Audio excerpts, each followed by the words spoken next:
अस्सलाम वालेकुम नाज़रीन, नांदेड़ न्यूज में आपका इस्तकबाल है। चलिए जानते हैं आज की खबर। देगलूर बिलौली ज़िमनी असेंबली इंतखाबात के लिए वंचित बहुजन आघाड़ी के उम्मीदवार डॉक्टर उत्तम इंगोले ने आज अपना पर्चा नामजदगी दाखिल किया। जिले नांदेड़ के हल्का असेंबली देगलूर बिलौली के ज़िमनी इंतखाबात के लिए वंचित बहुजन आघाड़ी के उम्मीदवार डॉक्टर उत्तम इंगोले ने आज अपना पर्चा नामजदगी दाखिल किया। इस मौके पर वंचित बहुजन आघाड़ी के रियासती तर्जुमान फारूक अहमद के अलावा वंचित बहुजन आघाड़ी के इलाक़ाई ज़िले और तालुक़े के अहदेदारान कारकुनान मौजूद थे। देगलूर बिलोली विधानसभा पोटनिवडणुकीमध्ये मी आज वंचित बहुजन आघाडीच्या माध्यमातून उमेदवारी अर्ज दाखल केलेला आहे। देगलूर बिलोली विधानसभा मतदारसंघ गेल्या 70 वर्षापासून हा सर्वच बाबतीमध्ये वंचित असल्यासारखा आहे। म्हणून श्रद्धेय बाळासाहेब आंबेडकरांनी वंचित बहुजन आघाडीच्या माध्यमातून मला आज उमेदवारी दिलेली आहे। हल्का असेंबली देगलूर बिलौली के ज़िमनी इंतखाबात के लिए 30 अक्टूबर को रायदही होंगी। कांग्रेस के रुकने असेंबली राव साहेब अंतापुरकर के देहांत की वजह से ज़िमनी इंतखाबात अमल में आ रहे हैं। इस हल्के में कांग्रेस, बीजेपी और वंचित के दरमियान मुकाबले का इम्कान है।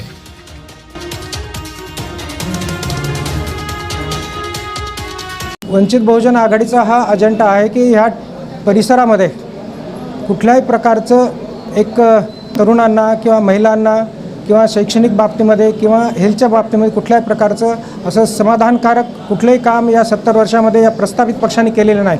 म्हणून वंचित बहुजन आघाडी हा जो प्रायमरी लेवलवरती शिक्षण असेल, आरोग्य असेल किंवा या ठिकाणचा रोजगार असेल, हा प्रकल्प सध्याच्याला या वंचित बहुजन आघाडी राबवेल।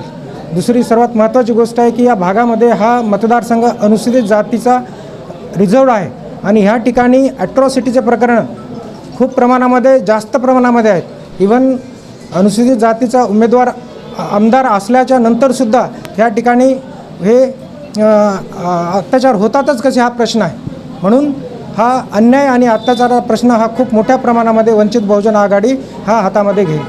आणि तिसरा जो लेंडीचा प्रकल्प आहे, गेल्या कोणत्याही सरकारमध्ये या ठिकाणी 30-40 वर्ष प्रकल्प कसा रखडू शकतो, रखडलेल्या प्रकल्पाला गती देण्याचं कामसुद्धा आम्ही करू, जेणेकरून प्रायमरी सेक्टर आणि सेकंडरी सेक्टर म्हणजे शेती आणि दळणवळण किंवा इंडस्ट्रियल सेक्टर हा पुढं डेव्हलप होऊ शकतो आणि त्याच्या माध्यमातून इथला जो बेरोजगार युवक आहे त्यांना नोकरी भेटेल, काम भेटेल। कारण या देगलूर आणि बिलोलीमधला सर्वच्या सर्व तरुण शिकून सवरूनसुद्धा तेलंगणामध्ये जातो, पुणे मुंबईला जातो आणि त्या ठिकाणी जाऊन रोजगार काम बघत असतो, त्याच्या हाताला इथे काम भेटत नाही। म्हणून तो तरुण वर्ग या आपल्या भागामध्येच राहायला पाहिजे, इथलाच विकास झाला पाहिजे।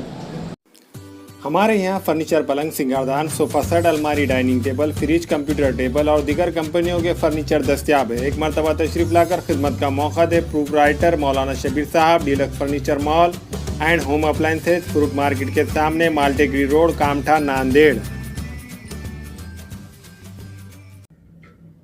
अस्सलाम वालेकुम, मैं इमरान खान। हमें उम्मीद है कि आपको हमारा चैनल अच्छा लगता होगा। लेटेस्ट न्यूज़ के लिए देखते रहिए नांदेड़ उर्दू न्यूज़ और न्यूज़ के पसंद आने पर लाइक, शेयर और सब्सक्राइब करना ना भूलें।